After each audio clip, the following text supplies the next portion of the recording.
So it's been really interesting.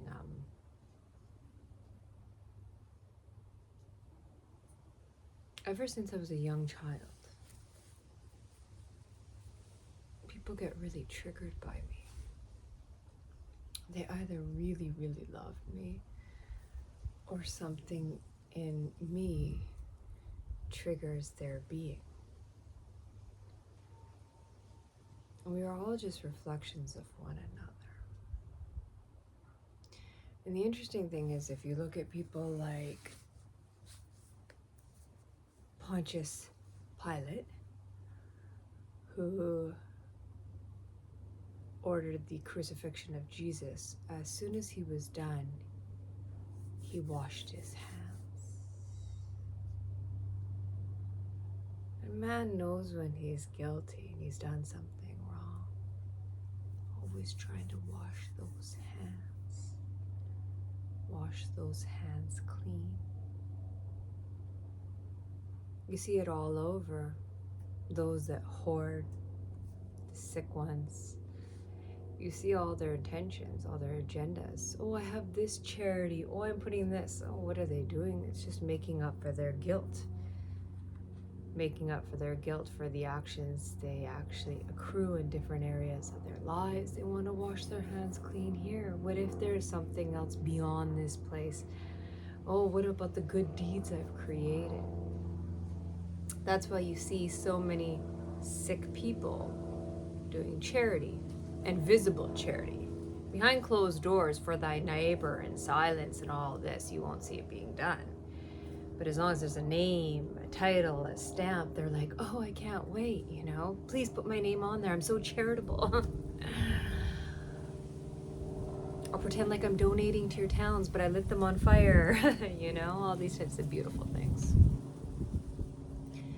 And at first too, even on this channel, last week I was wondering, like, why is my monetization going down? It doesn't make sense. For no reason. And then I started realizing, oh, you speak the truth, you will get crucified. People don't want to see the truth. Or as my father says, they're just sheep and everybody is bah, bah, bah. Because it's so much easier to go with the masses. To put you down. Oh, sure, do whatever you want to me. Tell me. Because we have been fed beliefs since the beginning of time. All these thoughts. It was interesting. It goes back to earlier yesterday. I started getting this message from someone on my channel saying, oh, you have marked your temple. Okay, I've marked my temple. Yes, look, let's look at the markings of my temple. It's funny too, I tell people, the Jewish people and the Muslims have no problem in my universe. But yet they do in the outer world.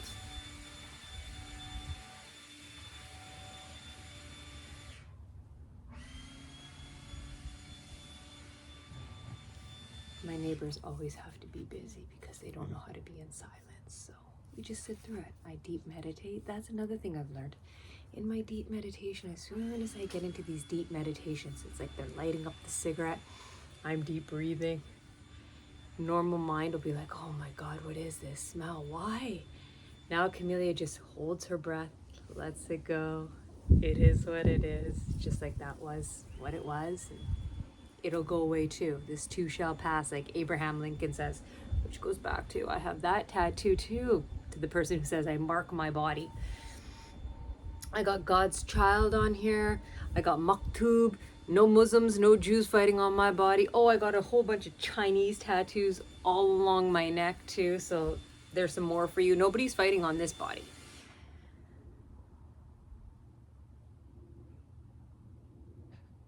Wait in silence a second.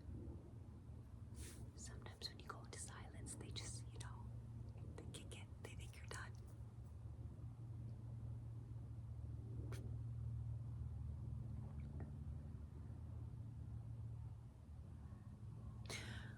Would I go and tattoo my body being the 43 years of age that I am now compared to 20 years ago? Most likely not. If someone asked me, should I or should I not? I would say, in my experience from me doing it, I don't think it's very healthy for the body. It's not very conscious. But if that is your want and your desire, follow what it is that you need for you. Because most are living through wants and desires. But do I think because I've marked the temple, I'm now being judged by God? What kind of judge is this of a God to tell me you've marked your temple? Why are you looking at me also so deeply instead of yourself to judge me? And this person wants to tell me that they are God. Okay, great. God is now connecting to me through comments. Beautiful. God connects to me on all sources. But when God is telling me all of these beliefs, oh, I'm Krishna, and men love to say they're Krishna. This is like a huge ego booster for the men. Like, yeah, I have 13,000 women. Yay, yay, I'm a reincarnation of Krishna. Okay, I'm sure. Love it. Krishna wants to connect with me. Great. Beautiful. I can tell these people's belief systems. And I said to the guy, oh, you're a Hindu. Without even seeing a picture of him. He is a blank slate. If you look on my comments, he's a blank slate, has no photo, has no age. I know what the guy is before seeing him because the way he speaks, you can see the beliefs of what has been put onto him. Was he born a Hindu? Was he born a Jew? Was he born a Muslim? No. A child is born an open canvas, a blank slate. But then we start putting all these things on. You are this, I am that, I am born here, I am this religion, I am this God. I'm just an ordinary being. Very simple. I don't want to be anything special.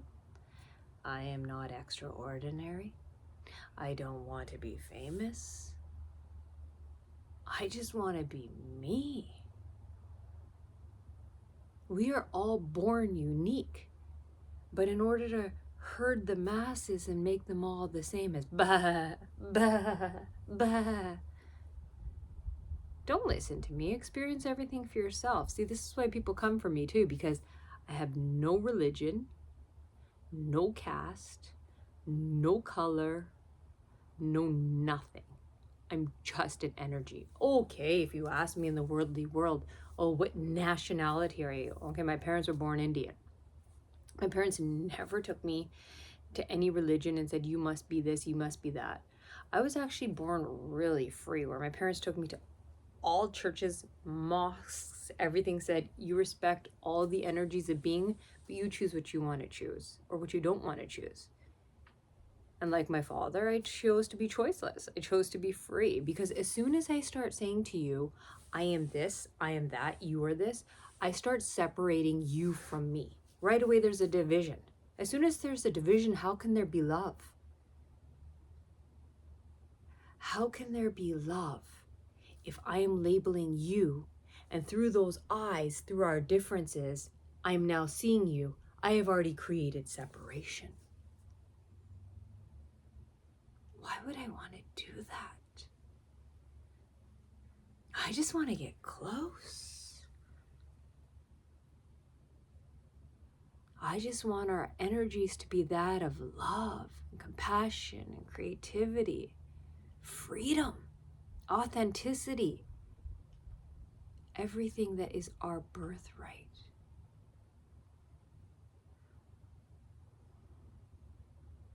I didn't come here to tell you what to believe or what not to believe. And why should I believe any of these things?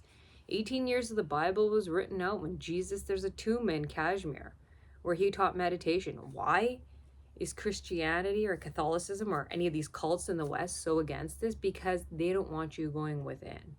Why? What happens when you go within? Well, you're not going to go and listen to those that are outside of you. What business are they going to have now? Because you have a direct contact to God. You don't need a middleman.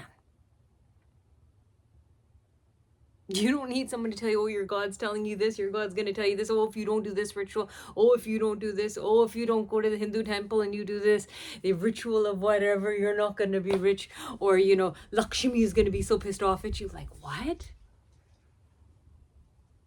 It's all control.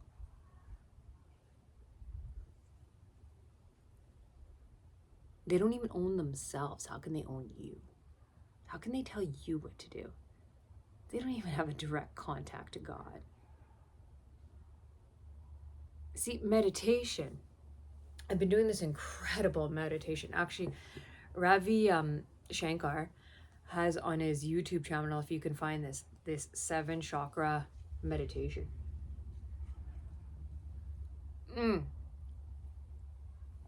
It's to die for. And also Osho's dynamic meditation. These 2 meditations, they connect you so far beyond into the divine. You become just pure bliss because you go into no mind, which takes me back to that conversation with this individual who's saying to me, oh, I am God, I'm Krishna. Jesus doesn't even compare. He says he's the son of God. Buddha says, please don't make any statues of myself. If you see them, burn them all. Do not do this. Become your own God. If I come to you in your meditations, he says, kill me. I had someone who told me, oh, that's so violent. Why? In your meditations, if you're not going into no mind, no thought, you're living in Maya, the illusions, the monkey mind. That's why I had an interesting conversation with a girlfriend of mine about Joe Dispenza. You know, everybody is looking for these beliefs. And a lot of people that I know, teach his own. This is no judgment, okay?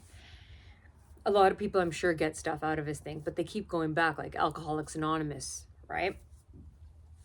You should be getting a toolkit that you can do these things on your own. You shouldn't have to keep going to the other or outer to get more and more or to keep coming back, because it's a business. This is what I say to my clients. People say, when should I book an appointment with you next? I say, please don't ask me. Ask yourself. You may come back. You may not come back.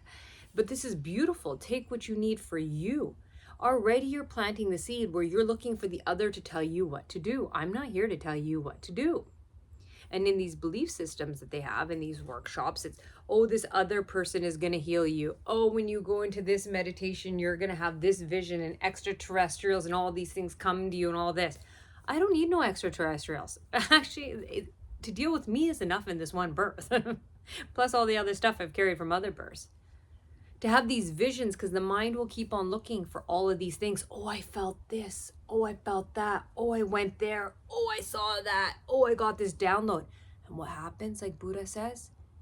You cannot become the desireless desire, because the mind always wants more. It's a want machine. Look at your Jeff Bezos. Look at all these people. They want more, more, more. And the higher they go, the sicker they look and the sicker they are. But nobody tells you about this because it looks so good from the outside. Have so much. For what? There was a famous Indian mystic, when they were carrying his tomb out with his casket, he had his hands like this. And they said, well, why do you want your hands to be put out? They asked him before he died. And he said, because I want to show that you take nothing with you. Everything is staying here. Except for this. And when you go into deep, deep silence, deep meditation, the mind becomes calmer and stiller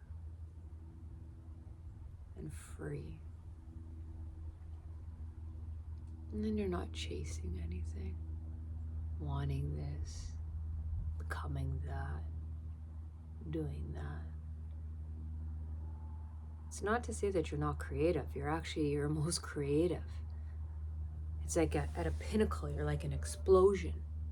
And when you're doing something, you're in the totality of doing it. When you're washing the dishes, you are so in there washing the dishes. You can feel the water. You can smell the scents. You become the energy of what you're doing. So your pure focus is in the moment and you live in the present. Therefore, no future exists, no past exists. You're here.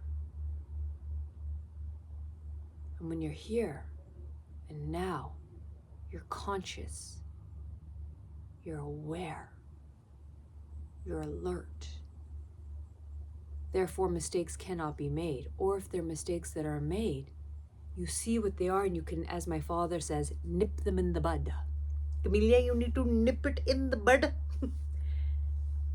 So you can catch it and you can transform it. But if your mind is over here thinking about this, or oh, this is going to happen, or oh, this is going to be, or all this, you will never, ever, ever come back to your center. And if you're meditating, and if you're looking for an experience, you will never come back to your center. Because the mind will be running you. And until you make your mind your slave, it will be the master that controls you. Just like all the outside forces.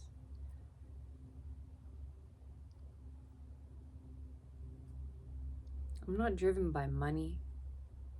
I'm not driven by fame.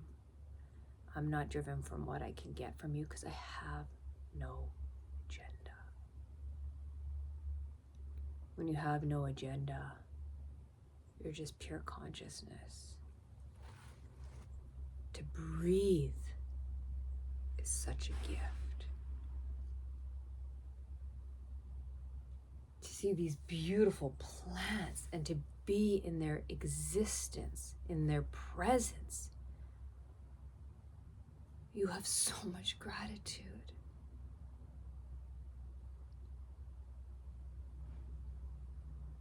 These are the little things that have meaning. And then, like my father says, Camellia, am I even here? Am I real? I don't know. I ask him, what are you doing? Oh, Camellia, I'm doing nothing. I've gotten really good at doing nothing. Before I'd be like, what do you mean? Because I used to be so ambitious, chasing, going this, Especially, actually, this is interesting. So I'm a TV actress as well. These are just labels and titles of what God does when he has me working in energy. I'm really nothing, just an energy. Sometimes I design clothing, my clothing line. I'm just God energy. God's just working through us. See, this is the great thing is when you become a unique individual, you become your authentic self. And then you co-create with the gods. And I'm not talking about one God, one thing. God is in everything. Me, you, the plants, the air. He's not in some book sitting in some place with some belief. He's the totality of existence in every breath. Every inhalation and every exhalation. Because see, the thing is, you don't know when it's going to be your last. So you might as well dance and enjoy this beautiful journey. Don't let it pass you by so you take birth after birth after birth after birth.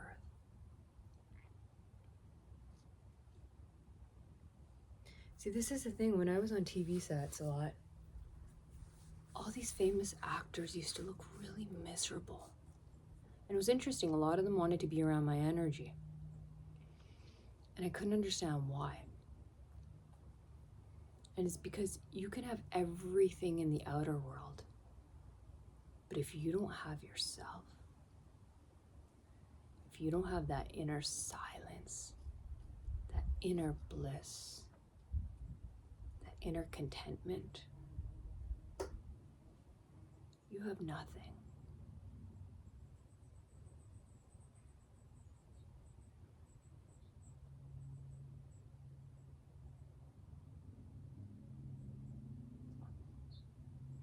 And if you don't even have yourself, what do you have?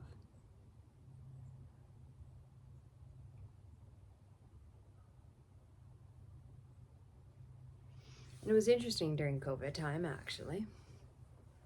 I don't believe in agendas, so I won't take medicine. Like I said to you, they told me a year and a half ago, maybe you're going to die from this and this, because of something they told me I had. And I said, if it's my time to go, it's my time to go. And it's interesting because my father and mother support me on all of my choices. I said I can heal my body naturally. I've always been able to. And if it's my time to go, it's what I signed up for. Nothing outside of me can save me but me. There is no other to save me. And I understand and I respect everyone's choices and opinions and what's right for them. Like, I am no one, like I said, always to tell anyone what to do, ever. I support everyone in their own personal choices, because this is your unique journey. But I just can't have unconscious people working on me. And I understand there's a time and a place to get these things done, and I'm open to those things, but for me, this just didn't feel. So my father, when I would struggle through the questions of life and death, like, am I going? Is it my time? Da da da da da. My father would say to me, Camelia, if it is your time to go, it's your time to go. Imagine a father saying this to the 43-year-old daughter, who's like, what? If it's your time to go and your time to go? The mind can play so many monkey tricks on you, Should I do this? Should I do that? Did I make the wrong choices? If I had done this, had I done this? Whatever may be, okay? So my father made me go deeper into my meditations, where I had to surrender myself. And I had to dance with death.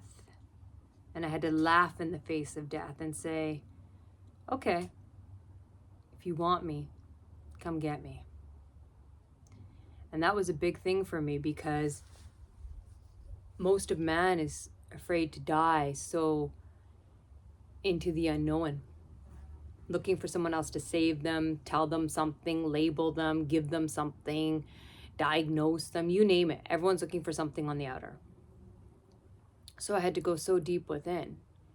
And like my father would say, oh, Camelia, if you're going to come back, which I don't think you're going to come back, but hey, you got a new fresh body, and the Gita, it even says, we've come here how many times before?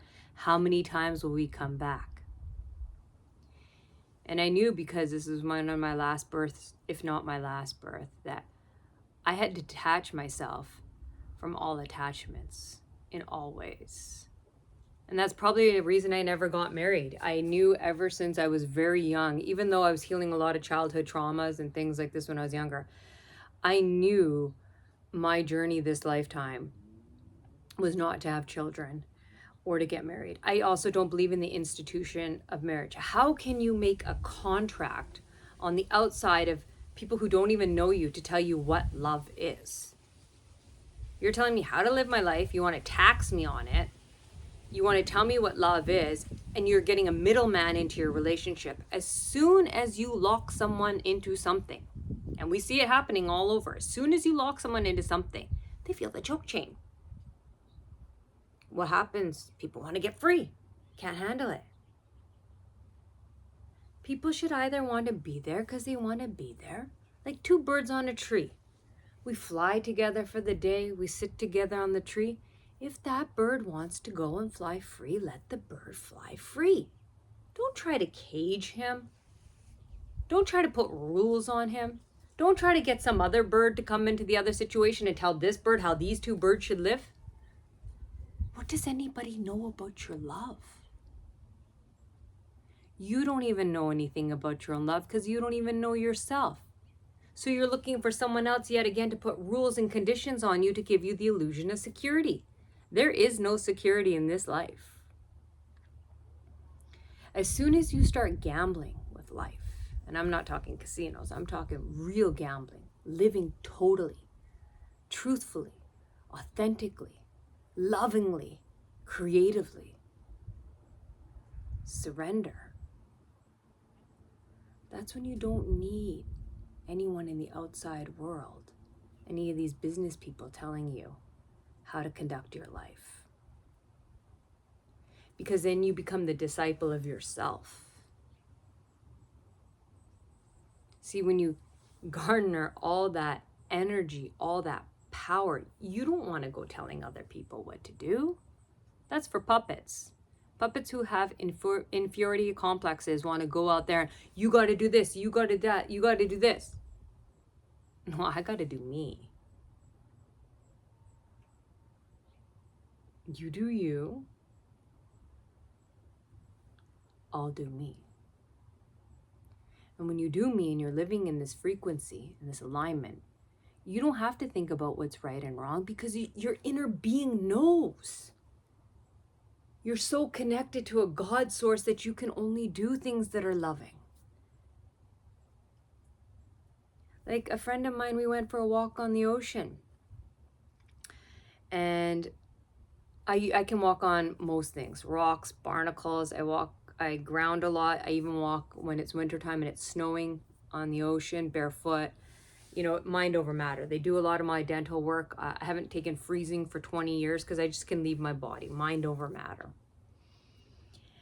And I saw my girlfriend was struggling and I could feel it and I felt so bad. And I said to her, hop on my back. And she's like, what, Camille? No, you can't lift me. I said, no, just hop on my back. I'll take you. And she's like, okay.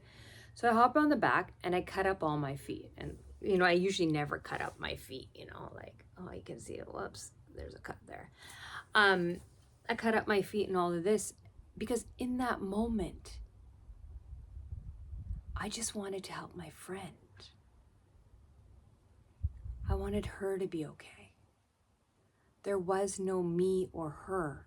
I could feel her pain. I could feel her feet. I wanted to help her. Then you go beyond the mind, where you just become a being. That's why I say in meditation you want to get to know mind, where you have space. Because how can God or consciousness enter when you're looking for something?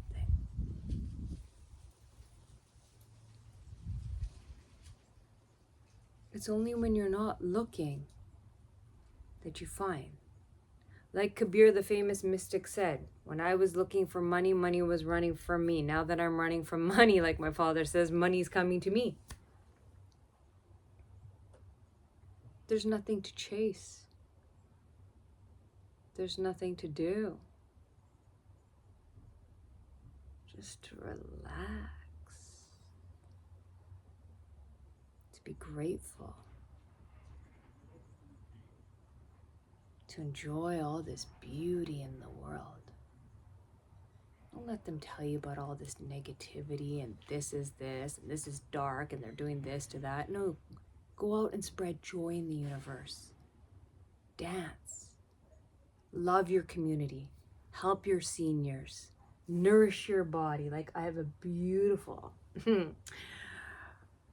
raw goat milk with bananas, shiitake mushrooms, blueberries, bananas, pumpkin seeds, and there's something else I added in there. Oh, spinach from my beautiful neighbor Jenny. Jenny and Bob, they're great. I live in a seniors town and my friends are just amazing.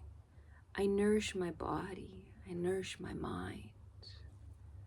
And that's what I do for all of those around me. I spread love because I am love.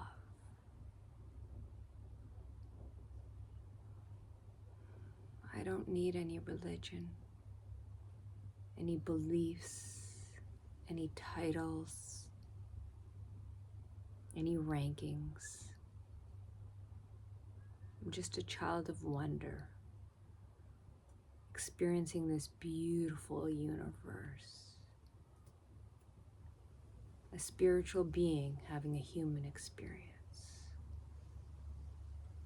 And that's all. And that's everything.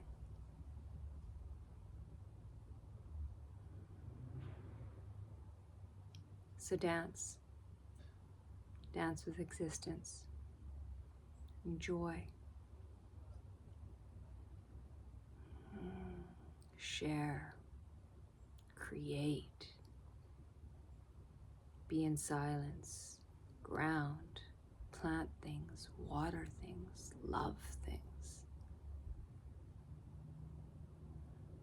Because you never know when it's your last.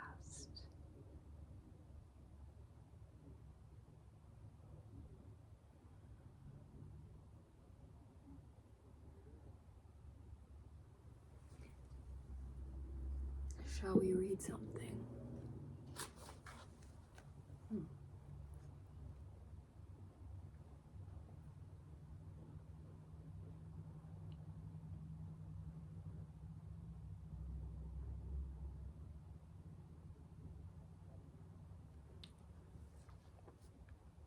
For example, you're all aware of the mythological story of King Midas.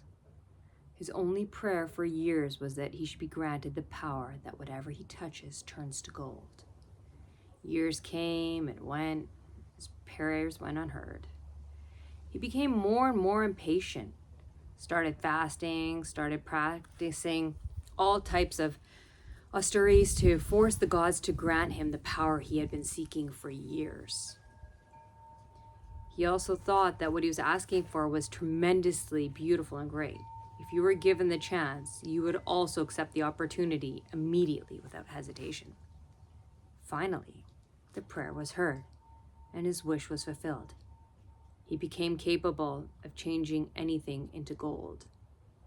But then he became aware that he had destroyed himself by asking the gods to grant him this power, because he could not eat, could not drink. He would touch a glass, and the glass and the water would turn into gold. He would touch his food, and it would turn into gold. Even his own wife would not come close to him. His own children would run away because whoever he touched turned to gold. Just within a week, the man was almost mad and dying. He asked the gods again, "Take back the power." I had no idea what I was asking. I've been punished enough. His wife had turned into gold. His children had turned into gold. For 7 days, he had not eaten anything. He had not even been able to eat or drink water. He was dying of thirst and hunger. During those years, he had been praying, he had been dreaming that if he were granted this power, he would become the richest man in the world. Now he would become the poorest man ever. Past, present, future. Nobody has ever been so poor. Friends would not come to him. His own ministers all went on leave. He would sit in the court and nobody would turn up.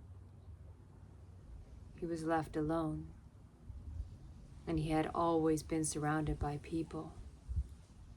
He was a great king, but now even beggars were not ready to be friendly with him or come close to him.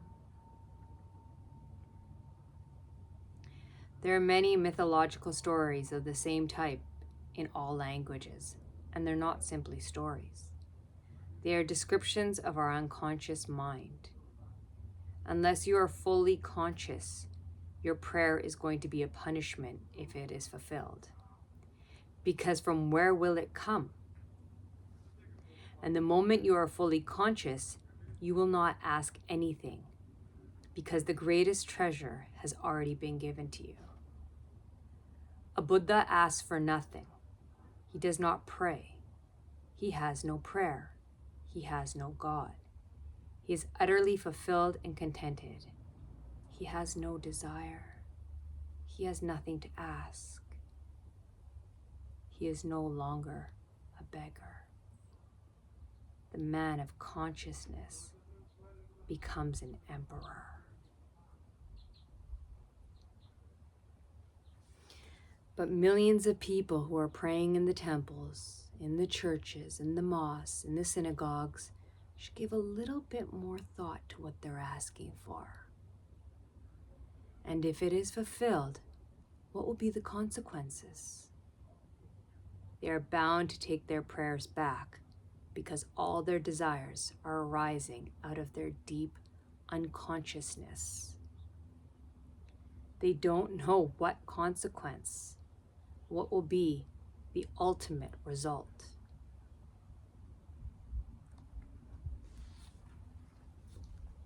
I could never understand why I never prayed. My dog prays 3 times a day. My mother has taught him this because she saw these beautiful dogs in Italy praying, and I think prayer can be so beautiful in one way. That you're not asking for anything. You're giving thanks. Most of the time, my dog is praying for God, actually, for existence, thanking it in deep, deep gratitude for all that we encounter, all that we experience, for all that existence provides, the animals, the trees, the water, the sky. There's nothing to ask for when you have everything. What do I need?